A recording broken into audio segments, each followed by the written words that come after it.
Bueno, muy buenas noches. ¿Cómo les va? Qué bueno tenerlos a todos acá reunidos, convocados por nuestro amigo Ariel. La verdad es que es una jornada linda, un lindo día que nos tocó hoy, espectacular, y también como corolario de este día tenemos esta presentación de este material tan interesante que vamos a estar compartiendo. Antes de empezar, si quieren, hacemos una pequeña oración, ¿sí? Para que Dios nos acompañe en este momento. Los que quieran, los que tengan ganas, sírvanse a inclinar su rostro para orar. Papá que estás en el cielo, Señor, te damos gracias. Gracias por la vida, gracias por la salud. Gracias, Padre, por la oportunidad que tenemos de estar acá reunidos como amigos, como compañeros de trabajo, como familiares, acompañando a Ariel en la presentación de este libro. Gracias por la oportunidad que Ariel tuvo de escribirlo y de compartirlo también con nosotros. Rogamos tu presencia en este momento con nosotros y también con nuestros seres queridos en donde estén. Te lo pedimos en el nombre de Jesús. Amén. Amén. Bueno, en busca del tercer Elías, ¿sí? Estamos hoy a la noche, hoy a la tardecita acá para presentar este libro que tuve la oportunidad de leer en sus inicios, en los primeros borradores y después también en la versión final.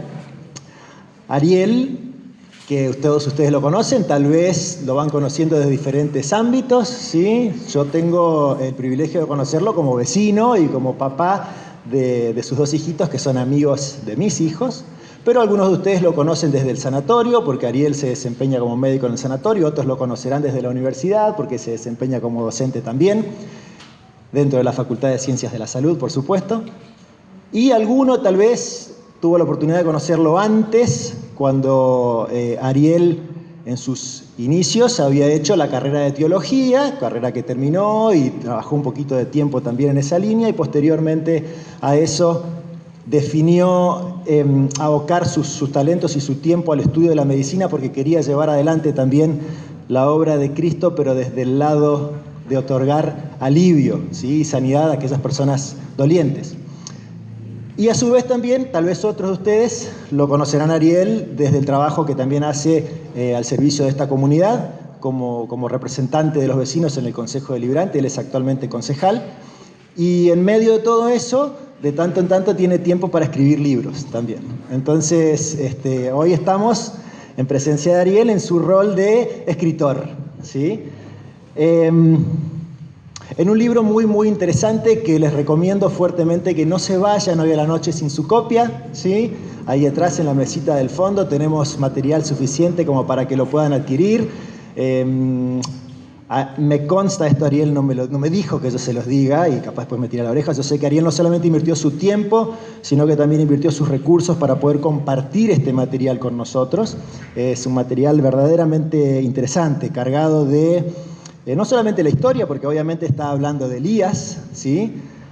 Sino que también tiene un par de twists y de vueltitas muy interesantes para, tal vez, ¿por qué no?, aventurarnos a ponernos unos lentes para poder leer una historia de una manera o de otra manera, ¿sí? Tratar de tener una segunda mirada sobre tal vez lo que habíamos interpretado en el rol de este profeta de Elías y del segundo Elías, y eventualmente también del tercer Elías, que es aquel que está en búsqueda, y que Ariel nos deja alguna miradita, no solamente al pasado, sino también hacia el futuro en lo que este libro representa. Así que Ariel, muchísimas gracias por esto y te damos la oportunidad de que nos cuentes de qué se trata este libro. Bueno, buenas noches, gracias a todos por acompañarnos. No sé si hacía falta tanta presentación, porque creo que todos me conocen. Bueno, la verdad que escribir un libro es todo un desafío, y tratar de resumir y transmitir las ideas de una forma clara, bueno, lleva su tiempo, y espero que, bueno, los que lo lean después me harán la devolución. Y resumir las ideas de un libro también es todo un desafío, ¿no? En busca del tercer Elías comenzó justamente estudiando la historia de Elías, y de repente esas historias que son sumamente conocidas, porque para los que leemos la Biblia, creo que la historia de Elías es una de las que aprendemos desde que se inicia nuestra trayectoria, especialmente los que vamos a la iglesia, desde niños que hemos crecido en familias cristianas, es una de esas historias que siempre se enseñan. Y en algún momento, ya no recuerdo cuánto, caigo en cuenta de que uno de los aspectos que yo siempre había asumido que eran así, no eran tan así. Los que recuerdan la historia, en Primera de Reyes, capítulo 17, versículo 1, dice que Elías se presenta ante Acab y le dice que no va a llover hasta que no sea por su palabra. Yo siempre había asumido que Elías había recibido la orden de Dios, ¿no? Aunque no estaba ahí, siempre en algún momento debe haber pasado. Hasta que caigo en cuenta que el siguiente versículo dice, y vino palabra de Jehová a Elías diciendo, ve al arroyo de Querit. Y después dice, y vino palabra de Jehová a Elías diciendo, ve a Sarepta, porque ahí hay una viuda que te va a alimentar. Y después dice, y vino palabra de Jehová a Elías diciendo, ahora preséntate ante Acab y yo haré llover. Y así... Después hay un par de veces más donde dice, y vino palabra de Jehová, pero en el versículo 1, el capítulo 17, no decía vino palabra de Jehová. Simplemente decía que Elías fue y se presentó. No podía ser que hubiera un punto tan importante donde evidentemente el autor del libro de Reyes, todas las veces que viene palabra de Jehová a Elías, lo consigna, no lo consignará en el punto que da inicio a la historia. Y digo, ¿cómo puede ser esto? Y entonces me pongo a leer un poco y descubro que en Deuteronomio ya estaba consignado que entre los mandatos que Moisés daba, decía que si el pueblo se apartaba de Dios, una de las formas en la que Dios lo iba a llamar a reflexión era que iba a haber una sequía. Y en Santiago dice que Elías era un hombre con pasiones semejantes a las nuestras, y oró y no llovió. O sea que fue Elías el que dijo, bueno, yo tomo la palabra de Dios, la hago realidad, ¿no? Creo que esto es así y reclamo que la promesa o esta advertencia de Dios se cumpla ahora, porque yo veo que es uno de esos momentos en que se tiene que cumplir. Y entonces para mí la dimensión de la fe de Elías cobró un formato, una categoría que nunca había tenido, porque confiar de esa forma en la palabra de Dios y atreverte a ir al rey y decirle no va a llover hasta que no sea por mi palabra, tiene una envergadura enorme. Uno de los milagros de Jesús que deja asombrados a sus discípulos, si ustedes recuerdan, es cuando Jesús calma la tormenta. Dicen, ¿quién es este que aún el viento y el mar le obedecen? ¿No? Como si, bueno, ellos que estaban acostumbrados ahí, donde había ojos que no veían, bueno, está bien, ahora ven. Donde había una pierna que estaba enferma, bueno, ahora es sanada, pero que las fuerzas de la naturaleza se sostengan a la palabra de Jesús era toda una revelación. Y Elías había tenido una fe de una dimensión tal que había pasado eso. Bueno, eso da origen a un sermón, empiezo a escribir alguna cosa con la idea de que puede llegar a ser un artículo. Viene la pandemia y entonces tengo más tiempo de leer. Si bien seguimos trabajando en clínica médica, pero hubo un poco más de tiempo. Tiempo de escuchar otras voces, otras ideas. Y entonces me viene algo que está en la segunda sección del libro, que es el desafío de tener una hermenéutica a través del ministerio de Jesús, ¿no? De juzgar todo a través de las enseñanzas de Jesús. Porque en general yo había leído siempre el Antiguo Testamento con una idea de que lo que hacían los profetas, en general, por default, estaba todo bien, y ahora la lectura era un poquito distinta. Y entonces lo primero que me encuentro es, ¿recuerdan ustedes ese incidente en el cual los discípulos, Santiago y Juan, cuando los samaritanos rechazan a Jesús y no lo dejan ingresar en una de sus ciudades para descansar, ellos dicen, ¿no quieres que hagamos descender fuego del cielo como el profeta Elías? Haciendo referencia a la historia en la que Elías había hecho descender fuego del cielo para consumir a un grupo de soldados con su capitán que iban a buscarlo. ¿Sí? ¿Se acuerdan después de que Acab muere, lo sucede su hijo cae enfermo, consulta a los profetas de Baal, y entonces Elías dice, no hay Dios en Israel para que vaya a consultar a los profetas de Baal? Entonces, eso está en 2 Reyes capítulo 1, y entonces cuando el rey se entera de esto, dice, bueno, vayan a buscarlo a Elías, manda un capitán con 50 hombres y le dice, en nombre de Dios, desciende porque el rey te llama. Dice, si soy hombre de Dios, que descienda fuego del cielo y los consuma. Bueno, manda un segundo grupo, la misma historia, y recién el tercer grupo dice, por favor, ten piedad de nosotros. Y entonces los discípulos se acuerdan de ese incidente y dicen, ¿no quiere que hagamos descender fuego del cielo para que liquide estos que nos están haciendo la contra? Y Jesús le dice, ustedes no saben de qué espíritu son. Entonces, cuando Jesús le dice, ustedes no saben de qué espíritu son, no solamente estaba condenando a los discípulos, sino que le estaba haciendo un llamado de atención, un tirón de orejas a Elías. Entonces, ahí se abre la historia un poquito más y digo, hay algunos incidentes que yo siempre dije, bueno, la verdad que era un incidente que me generaba cierta duda, un poco misterioso, ¿no? ¿Por qué el profeta así tan drásticamente liquida a 102 personas que pobres encima no tenían nada que ver, porque eran soldados que iban a cumplir la orden del rey?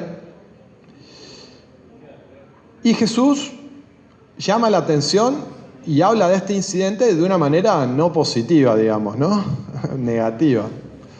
Y encima cuando vuelvo a releerlo, lo que Elías dice es, si soy hombre de Dios, ¿no? Si soy hombre de Dios. Y yo, ¿de dónde me suena eso? Si soy, si eres, ¿no?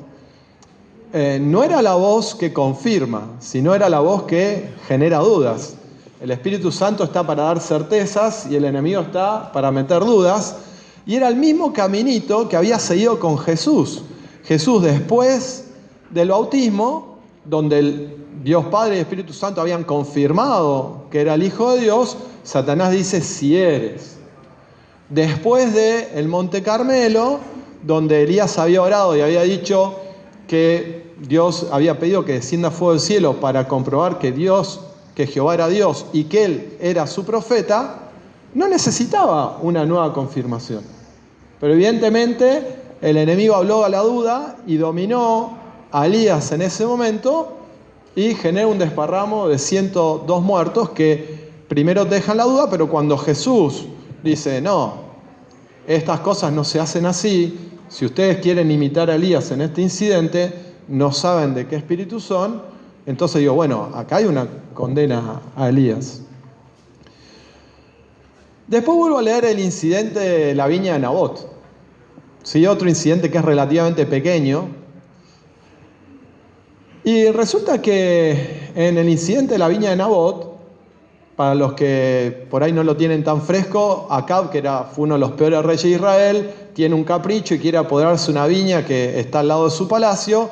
El dueño no se la quiere vender, la esposa, que era más mala que él, lo hace matar y entonces se queda con la viña. Y entonces Dios le manda un mensaje y le dice, tú tienes que ir, ¿no? Y decirle a Acab que él está condenado, hay un juicio sobre él por esta acción que ha hecho. Y si ustedes van y lo leen, van a ver que Elías va, lo encuentra, y a lo que Dios le dice, casi que le agrega un poquito de sal y pimienta para que se entienda bien que el juicio va a caer sobre Acab. Y Acab, misteriosamente no, Acab por obra de Dios, porque cuando Dios manda que comuniquemos juicio es para salvación, no es para gozarnos en la destrucción de la persona a la cual se le comunica una advertencia, Acab se arrepiente. Y ahí el texto bíblico, por ahí uno dice, no puede ser, no, el texto bíblico dice que Acab se arrepintió en saco y cilicio y encima Dios aceptó su arrepentimiento, o sea que el arrepentimiento de Acab era sincero. Y por ahí algunos dice, no puede ser, no, léanlo, y Acab se arrepintió en saco y cilicio y Dios aceptó su arrepentimiento. Y Dios le comunica a Elías y le dice, ¿no has visto? O usan unas palabras similares. ¿Cómo Acab se arrepintió? Y vos decís, bueno, Elías tendría que salir corriendo a comunicarle a Acab que se había arrepentido. Y Elías no hace nada. Y cuando vos comunicás juicio, pero no comunicás perdón y misericordia y amor, la persona queda desarmada porque entiende la magnitud del pecado, pero no entiende cuál es el camino de la restitución. No sabe para dónde tiene que ir, sabe para dónde no tiene que ir, pero no sabe ahora para dónde tiene que ir, porque es como si vos le reclamás a tu hijo una conducta equivocada, lo amonestás, tu hijo se arrepiente y vos no lo perdonás, ¿en qué quedamos? ¿No? Y entonces al capítulo siguiente, Acab vuelve a sus fechorías. Entonces, ahí voy entendiendo que Elías capta muy bien lo que es la dimensión del pecado, la tragedia del pecado, pero nunca llega a entender la dimensión del amor, la misericordia y el perdón de Dios. Y entonces llego al incidente, todo va para atrás, ¿no? Llego al incidente del Monte Carmelo, que a mí siempre me había llamado la atención, porque la verdad, 850 muertos es mucha gente muerta, ¿no? Y de nuevo, yo siempre había asumido que había habido una orden de Dios para esto, pero no había ninguna orden. La orden era, ve y preséntate ante Acab, que yo haré llover en Israel. La orden era sencilla. Y Elías, frente a esa orden, obviamente tenía muchas cosas para hacer o dejar de hacer, pero probablemente Dios no le daba más órdenes porque en la inauguración del templo de Salomón ya estaba, así como él había sacado de Moisés qué es lo que había que hacer, en la inauguración del templo, cuando Salomón ora, dice que si no llovía, ellos tenían que orar a Dios volviéndose hacia el templo y Dios arrepentirse, volviéndose hacia el templo y Dios iba a hacer llover. Pero Elías, ¿sí?, opta por este otro camino, desciende fuego del cielo y después él mata a todos los profetas y dice que los degolla. Entonces me pongo a investigar si esto estaba bien, mal, si tenía algún lugar donde podíamos agarrarnos de esto. Y en realidad Moisés había dejado alguna legislación en cuanto a la posibilidad de que esto sucediera. Pero ¿qué pasaba? Había que apedrear, no había que degollar. Y yo toda mi vida también, no sé qué les pasa a ustedes, pero toda mi vida que aprendí desde chiquito, el apedreamiento para mí era una cuestión de que encontrábamos a alguien en pecado, lo agarrábamos, lo poníamos en la plaza, nos juntábamos, pam, pam, pam, lo apedreábamos y esa era más o menos la historia, ¿no? Y la cuestión es que no era así. Eso es un linchamiento, pero la Biblia estipula pasos para que justamente esto no sea un linchamiento y sea sí una cuestión de justicia. Y para una cuestión en la que se haga justicia había ciertos pasos que había que dar. El primero consistía en que si vos encontrabas a alguien cometiendo un pecado que vos considerabas que por lo que la Biblia decía, por lo que Moisés había dejado escrito, merecía el apedreamiento, tenías que encontrar por lo menos una o dos personas más que acompañaran tu testimonio. Tenía que haber por lo menos 2 o 3 testigos. Menos que eso, un solo testigo no podía ir y presentar acusación alguna. Una vez que estaban los 2 o 3 testigos, tenían que presentarse frente a los ancianos o jueces de la ciudad. Y entonces, el que acusaba tenía que arrojar la primera piedra, que tenía que ser una piedra grande, arrojada de un lugar alto, y con la primera piedra tenía que dar muerte a la persona.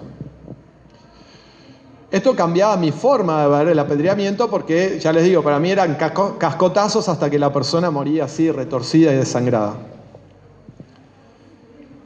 Las comunidades en aquel entonces eran pequeñas. Nuestra ciudad hoy hubiera sido una ciudad grande. Y nuestra ciudad no es el mejor ejemplo porque tiene mucha movilidad, mucha gente que va y viene, muchos que venimos de otro lado. Yo hace 20 años que vivo acá. En aquel entonces no existía esa movilidad. La gente nacía y vivía y moría en la ciudad. Entonces, en todas las ciudades los lazos de amistad y los lazos de parentesco eran muy estrechos. Convertirte en el verdugo, porque no había verdugos profesionales, convertirte en el verdugo de una persona era un paso muy serio, porque vos podías estar convencido, pero después tenías que cruzarte en la calle, en el comercio, dependías de, o el otro dependía de vos, del hijo, de la madre, de la esposa, del hermano, del tío, de la tía, de quien vos estabas acusando y quien vos tenías que terminar convirtiéndote en verdugo. La ley estaba hecha para evitar los linchamientos y para que nunca fuera cumplida, porque era más fácil reconciliar y perdonar que convertirte en acusador. Era más deseable reconciliar y buscar el arrepentimiento de la persona que convertirte en acusador y después convertirte en verdugo. Por eso que Juan en Apocalipsis dice que Satanás, ¿qué es? El acusador de los hermanos. Cuando un judío leía esto, sabía perfectamente que el que acusa busca la muerte, ¿no? Y Satanás busca la muerte. Él es el acusador de los hermanos. Cuando Jesús es enfrentado a la posibilidad de un apedreamiento, con el caso de la mujer pecadora, Jesús usa la ley y termina perdonando. Porque Él dice, el que esté libre de pecado, que arroje la primera piedra, ¿no? La primera piedra mata.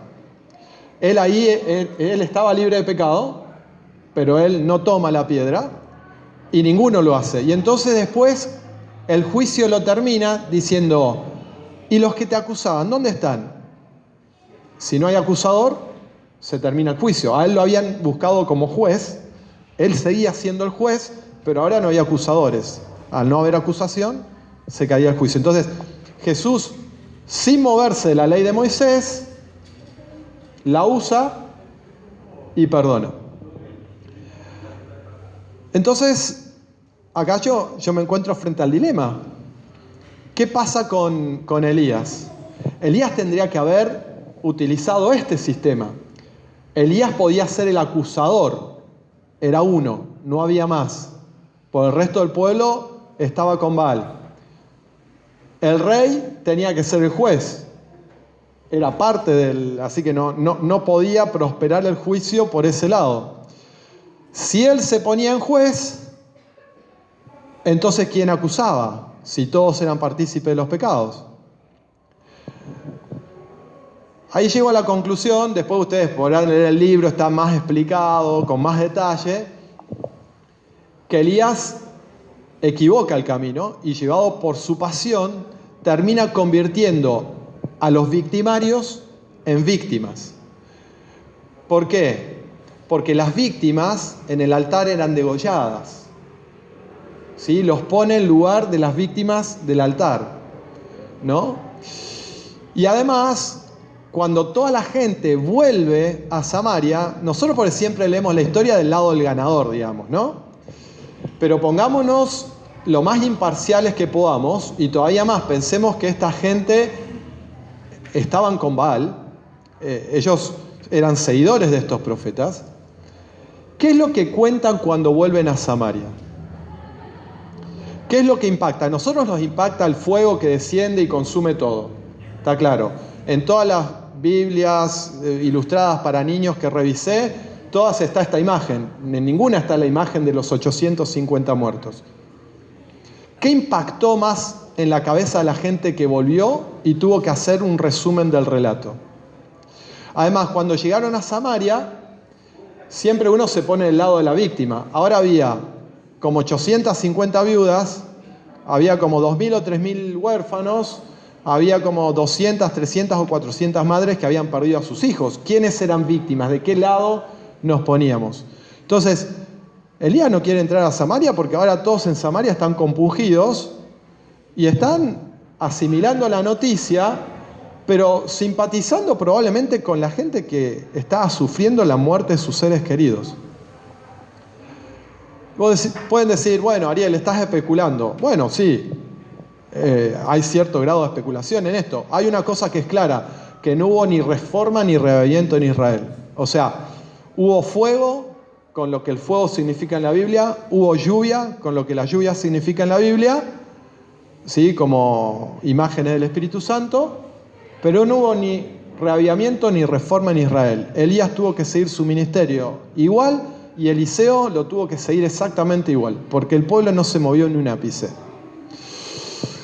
Y es más, en el momento que cae fuego del cielo, el pueblo ¿qué dice? Dice Jehová es Dios, ¿no? Jehová es Dios. Eso es lo que exclama el pueblo. Y en realidad, yo siempre había considerado que esa era la respuesta correcta. Ahora considero que no era la respuesta suficiente. ¿Por qué? Porque Dios, Jehová sabe que es Dios. Lo que está en discusión es saber si es tu Dios. La respuesta era, Jehová ahora es nuestro Dios. Antes era Baal y ahora Jehová es nuestro Dios. ¿Recuerdan la historia de Nabucodonosor? Nabucodonosor varias veces tiene relación con Dios, vislumbres de Dios, ¿no? Y la primera vez dice, Dios es Dios, Dios de los señores, el Rey de los reyes, porque Él hizo que Daniel pudiera interpretar el sueño, fantástico. ¿Le alcanzó eso a Dios? No, no le alcanzó. Después, en el horno de fuego, salen los muchachos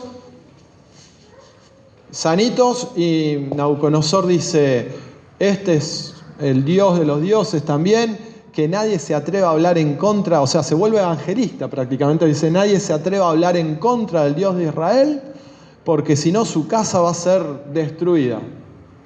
¿Pero era eso lo que Dios quería? No alcanzaba, ¿sí? Y al final de los 7 años en los cuales Nabucodonosor pierde la razón, ahí vuelve en sí y ¿qué dice? Ahora, ¿sí? Jehová es mi Dios, ¿no? Ahora yo, Nabucodonosor, alabo y engrandezco al Dios del cielo. Entonces, yo reviso la historia de Elías y al hecho de esa fe magnífica que yo no tengo y que creo que la mayoría del cristianismo del siglo XXI no tiene, no hemos sido instruidos en esa dimensión de fe, de decir yo tomo la palabra, creo lo que dice y la hago realidad, aunque la lógica humana la descarte. Le sumé el hecho de que a Elías le faltó entender una dimensión de Dios, ¿no? Entendió el pecado, entendió más o menos algo de la justicia de Dios, pero nunca entendió el perdón y la misericordia que vienen indisolublemente unidos. Y entonces eso bloqueó, a mi entender, después ustedes podrán estar de acuerdo o no, la posibilidad que Israel se arrepintiera, porque el reavivamiento, la reforma, la conversión no vienen por una manifestación de poder. La manifestación de poder te deja obnubilado, pero lo que conmueve al arrepentimiento es el entender que Dios te llama con misericordia, con perdón y con amor. No sé si hasta ahí vamos yendo con la presentación de lo que fue mi conclusión al revisar la historia del primer Elías. Bueno, hasta acá y le damos tiempo a Ariel para que tome un traguito de agua. Muchísima información, ¿no? Hasta ahora. Ariel nos va contando un poco sobre la historia de Elías y hace un giro interpretativo en varias de las secciones de la historia de Elías.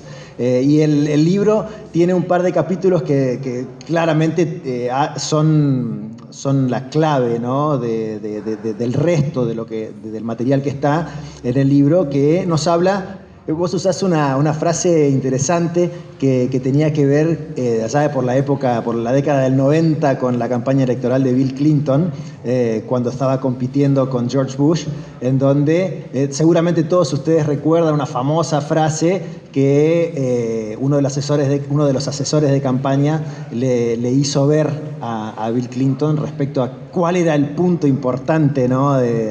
para poder ganar la campaña, y es la economía, y agregaba un adjetivo calificativo a lo que era Bill Clinton, ¿no? Y Ariel usa este mismo formato y este mismo ejemplo dentro del libro para darle título a uno de los capítulos, que dice es la hermenéutica, ¿sí? Con signos de admiración, y hay una serie de capitulitos más que justamente nos hacen abrir los ojos respecto a cómo leer la historia y cómo vos empezaste a leer la historia, y en función de eso cómo identificar no solamente esta historia de este profeta, sino de otros profetas más y el resto del escrito bíblico. Y nos vamos metiendo también, después de esto, ya en el segundo Elías, y aclararnos un poquitito más sobre estos capítulos, Ariel. En la sección 2 ustedes van a encontrar esto, es la hermenéutica, y hay 3 o 4 cosas que a mí me resultaron claves para este giro. Uno es el punto seguro, que yo lo titulé así, que es juzgar todo a través de Jesús, ¿no? Recordemos que Jesús es el que viene a revelarnos al Padre. Recordemos que Jesús mismo dice, lo que los reyes y profetas quisieron ver y no vieron, ustedes ahora lo están viendo. Pablo dice que Dios se reveló muchas veces de muchas maneras, pero ahora en este último tiempo lo ha hecho a través de Jesús. Juan dice que Moisés nos enseñó de la ley, pero Cristo nos enseñó de la gracia. O sea que los profetas en el Antiguo Testamento habían entendido mucho, pero no habían entendido todo, ¿no? De hecho, la gracia no la habían entendido por completo. Por eso Juan empieza su libro en Juan capítulo 1 diciendo eso. Moisés nos enseñó acerca de la ley, pero Cristo nos enseña acerca de la gracia. Entonces, juzgar todo a través de Jesús es un punto de partida importante. Después veo cómo, lo titulo como la luz de la aurora. También eso me pareció muy interesante y muy desafiante. En el Edén, la humanidad cae en la oscuridad más oscura, si me permiten la redundancia. ¿Por qué? En el Edén, ¿qué pasa? La humanidad confunde la amistad y la lealtad de Dios con la amistad y lealtad de Satanás, a quien confía, o en quien confía en la palabra de Satanás, y pone a Dios en el lugar de Satanás, en quien busca su perjuicio y en quien no es su amigo. ¿Sí? Satanás logra que en la mente de los primeros padres la cosa se dé vuelta. Y entonces a partir de ahí Dios empieza un lento camino de ir dando luz a través de los patriarcas y los profetas, y no le pidamos a ellos que en cada una de sus acciones y en cada una de sus enseñanzas tengan la plena claridad, porque la plena claridad la trae Cristo.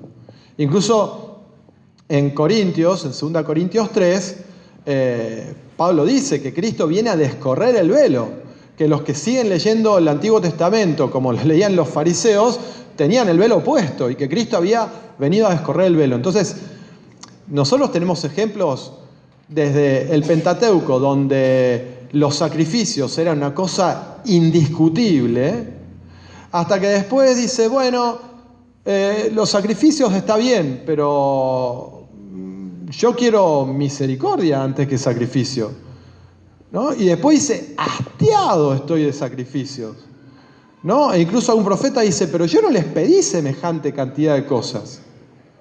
Entonces, Dios lentamente va revelando su luz hasta Cristo, ¿no? Hasta la cruz, donde ahí tenemos el máximo esplendor. Otra cosa que me sirvió es, matas a los de tu pueblo. Eso es algo que también es muy importante tenerlo en cuenta. Satanás, muchas de las muertes en la Biblia, yo no puedo explicar todas. Primero porque no he tenido el tiempo de estudiar todas. Pero muchas veces Satanás se encarga de matar a los malos. Nosotros tenemos la idea que como el ángel de Jehová acampa alrededor de los que le temen y los defienden, entonces Dios defiende su campamento y Satanás defiende su campamento. Entonces cuando hay un muerto en el campamento de Satanás, entonces eso tiene que ser porque Dios lo mató. No, Satanás mata a los de su pueblo, ¿sí? Y ahí hago referencia a un texto donde dice, tú matas a los de tu pueblo en Isaías. Y tenemos muchos ejemplos, o sea, Manasés fue por lejos el peor rey de Judá, y viene el rey de Babilonia y se lo lleva cautivo. O sea, si lo tenés a Manasés, ¿para qué va a mandar a los babilonios? Tranquilo, ¿no? Y con la paradoja que en Babilonia Manasés se arrepiente. Sennacherib era un rey malo y viene Nabucodonosor, ¿sí? Y hace guerra con él. Entonces tenemos que tener cuidado porque muchas veces Satanás nos hace creer que las muertes de los malos son por causa de Jehová, y no siempre es así. Yo no puedo dar fe de cada historia, pero en varias historias ustedes pueden ver que es como el escorpión, ¿no? Como la historia del escorpión. Es la naturaleza de Satanás matar, por eso Satanás es el que tiene el imperio de la muerte, dice Hebreos. Bien, creo que esos son los puntos principales ahí. Vamos al segundo Elías. Y Malaquías decía que antes del día grande de Jehová tenía que venir un segundo Elías. ¿Por qué? Porque la reforma y el reavivamiento de Israel habían quedado truncados, así que tenía que venir un segundo Elías. Y viene Juan el Bautista, que Jesús confirma que es ese segundo Elías. Y de nuevo, cuando leemos la historia de Juan y leemos la oración de sus padres, especialmente la de su padre, nosotros vemos que Juan tenía esas tensiones que muchas veces tenemos nosotros entre nuestra educación y lo que dice la Biblia. Y Juan entiende mucho acerca de la obra del Mesías, pero no estoy muy seguro que alcance a entender todo. Y de hecho, en el último momento, cuando Juan duda y le pide a sus discípulos que vayan a hablar con Jesús y le preguntan, ¿eres tú o esperamos a otro? Jesús no le hace una declaración teológica, no les predica un sermón, no les hace una cuestión de las profecías, sino que le dice, cuéntenle a Juan lo que están viendo ustedes. Los ciegos ven, los muertos resucitan y a los pobres les da la libertad a través del Evangelio. Entonces, ahí Juan termina de entender que la misión del Mesías no era predicar una teología, sino que era...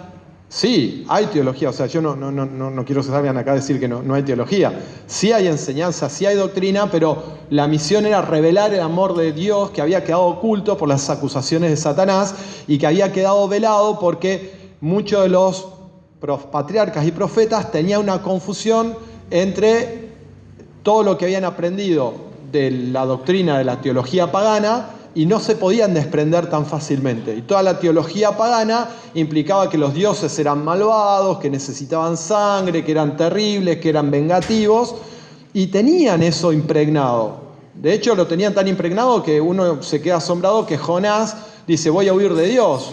Vos decís, ¿cómo puede ser si Dios es omnipresente? ¿Por qué? Porque era una creencia de los pueblos paganos que cada dios imperaba en su territorio, y si vos te ibas a otro lugar, el Dios de Jehová no te iba a alcanzar porque el Dios Jehová era Dios en Israel y punto.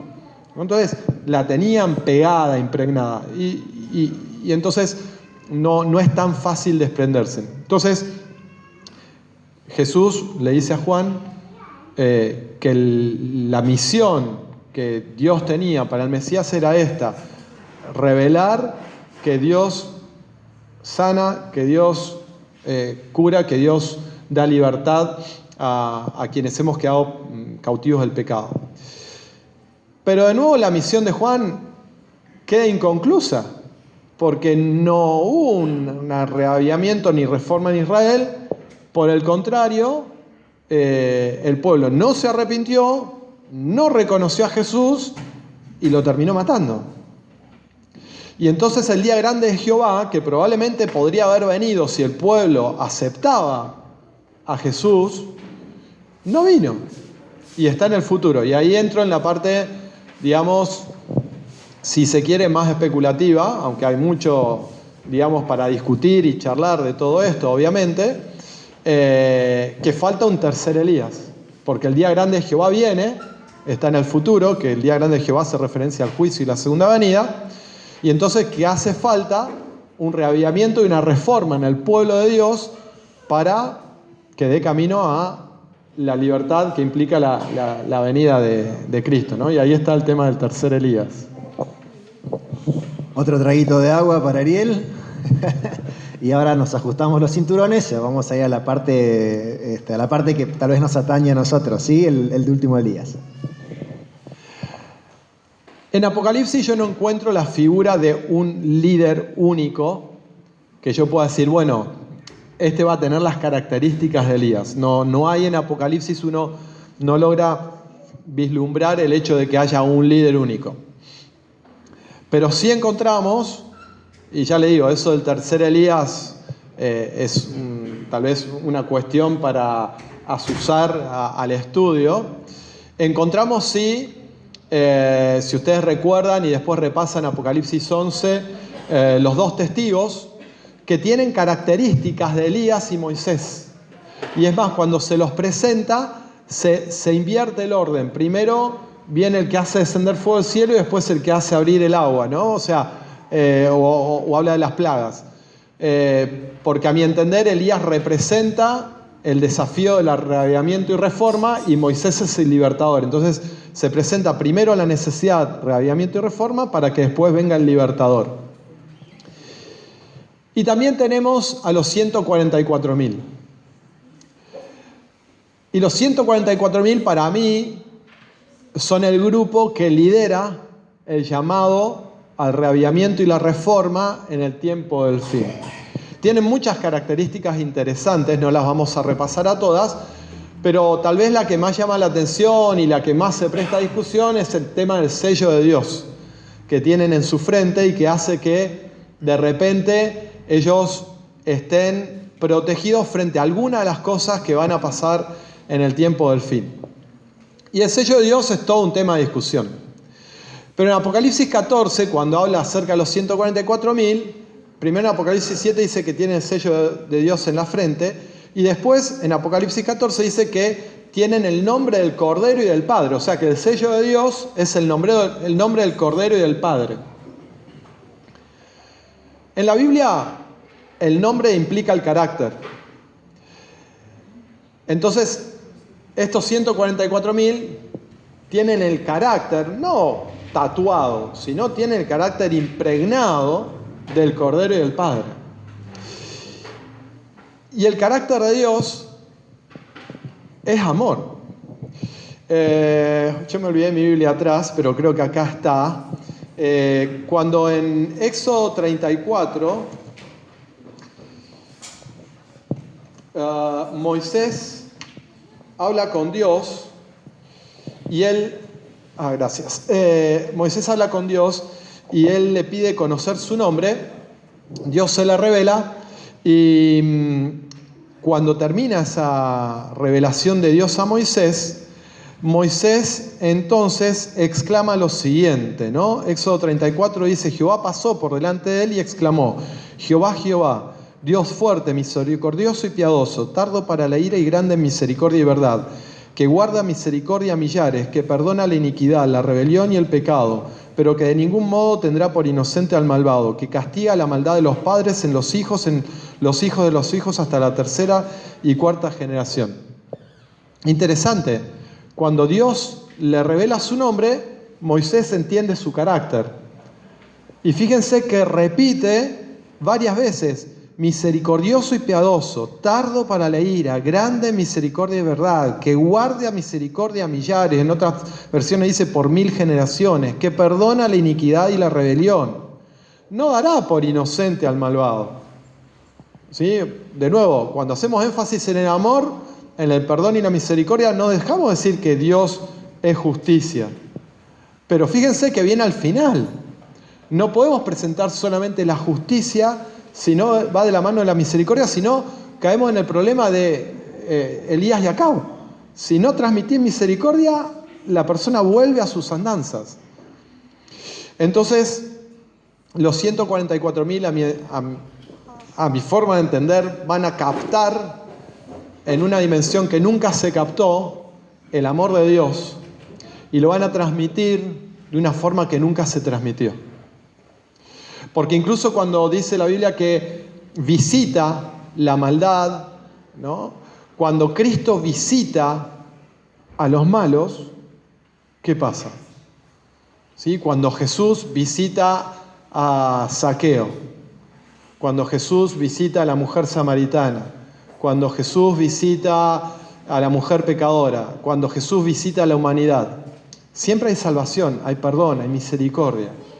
¿No? Eso no podemos dejar de verlo. Y tal vez por mucho tiempo la iglesia cristiana en general, y creo que bueno, acá la mayoría, no todos, pero la mayoría somos adventistas, pero creo que esto es algo que es igual para todas las iglesias cristianas, nos hemos concentrado en doctrina, en juicio, en castigo, y nos olvidamos de transmitir la esencia de Dios, que es amor. O sea, no podemos desestimar lo otro, pero no podemos olvidarnos de lo esencial.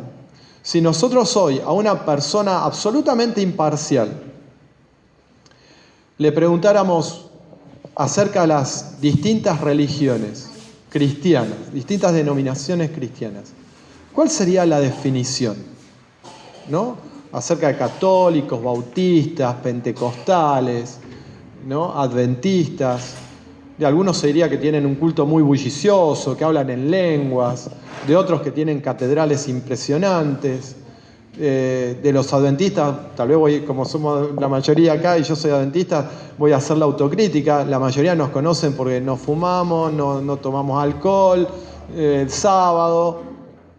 Pero en realidad Jesús dice que en esto conocerán que son mis discípulos, en que os améis unos a otros. O sea que si un observador imparcial no pudiera decir del cristianismo en general o de mi persona en particular que transmitimos esto, que nos amamos unos a otros, por muy buena que tengamos la doctrina, estamos cometiendo el mismo error de Elías. Estamos poniendo el carro delante del caballo. Cosas que son ciertas, que son importantes, pero que al no ser en el equilibrio que el Espíritu Santo tiene para revelarnos, entonces pasan a ser un arma de doble filo y a veces Satanás mismo la usa en contra nuestra. Entonces yo creo que el desafío del pueblo de Dios en el tiempo del fin, los 144.000 van a tener que vivir la experiencia de amor de Jesús, van a tener que transpirar el amor de Jesús, y eso va a permitir predicar el Evangelio, porque Juan dice que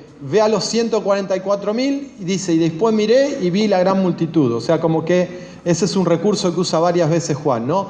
Se le dice que el león de Judá es capaz de abrir los sellos y mira y después ve el cordero como inmolado. Ve los 144.000 y después los 144.000 dan origen a la gran multitud. No. Ve una mujer, después ve otra así. Son distintos ejemplos de que evidentemente es un recurso en Apocalipsis que se repite, pero vuelvo un poquito a la conclusión del libro, es esta, ¿no? Como cristianismo en general, creo que como denominaciones cada una tendrá que hacer su mea culpa, y nosotros como individuos, como cristianos, como creyentes, tenemos que también repasar en nuestra historia a qué le hemos dado más importancia y trascendencia. Y si de nosotros no se puede decir que nuestra característica principal no es que transmitimos el amor de Jesús, entonces deberíamos parar, frenar, pedir que el Espíritu Santo nos guíe en dónde equivocamos el camino, volver para atrás y retomar por la buena senda, ¿no? Porque el desafío es ese, que nos conozcan como seguidores de Jesús, y no lo digo yo, Jesús mismo dice, en esto conocerán que son mis discípulos, que os améis los unos a los otros. Muy bien, un aplauso a Ariel por la presentación.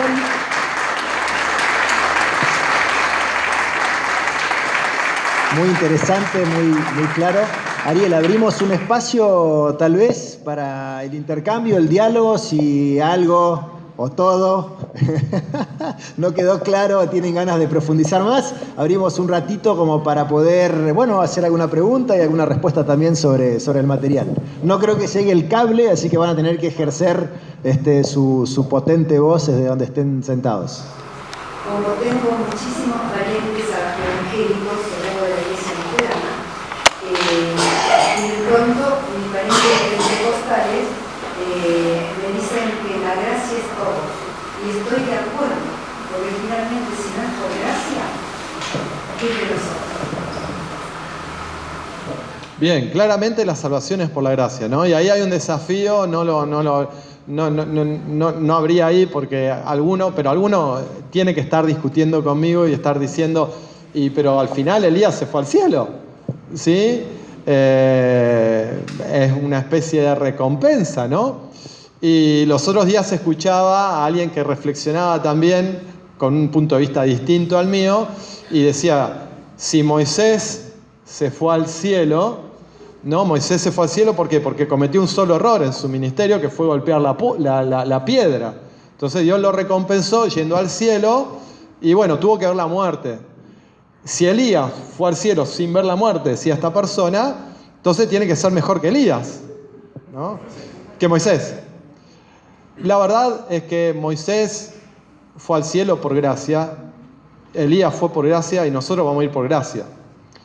El hecho de que Elías haya ido al cielo, a mi entender, y que haya ido en un carro de fuego, después léanlo, implica muchas cosas, pero no pone un sello de aprobación sobre todo lo que Elías hizo.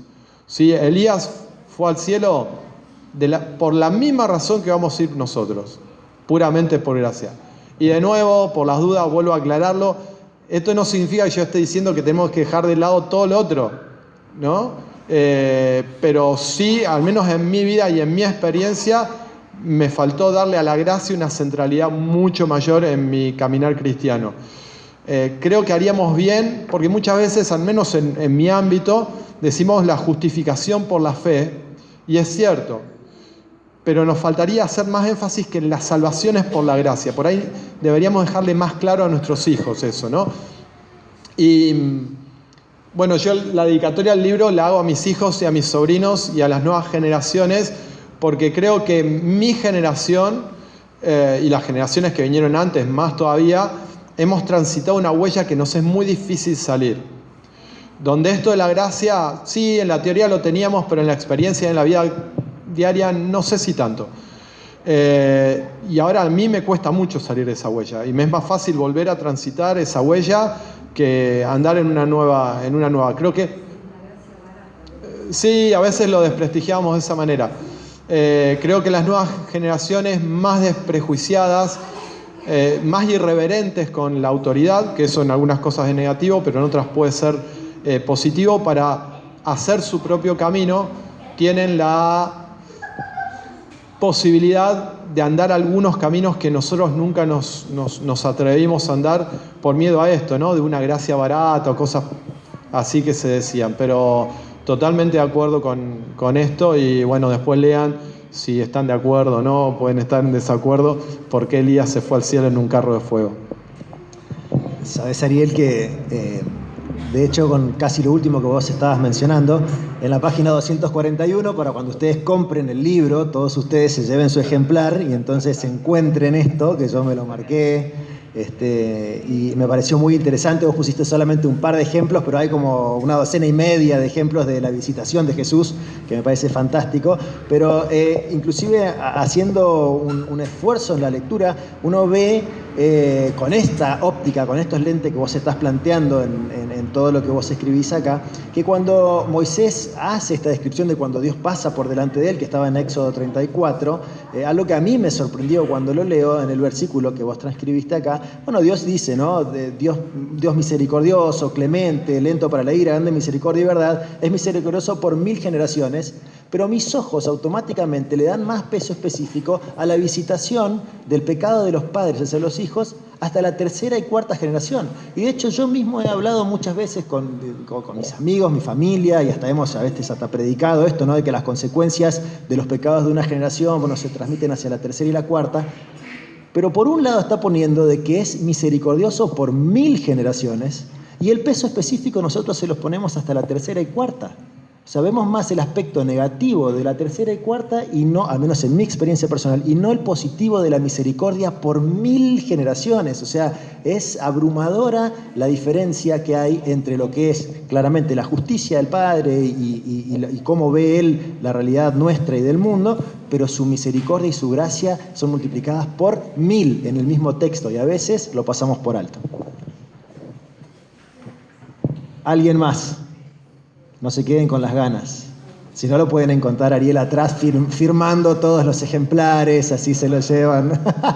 Bueno, terminamos entonces. Sí, muchísimas gracias a cada uno de ustedes por su tiempo, por haber compartido esta jornada. Ariel, dejamos las últimas palabras para vos, a despedir a la gente.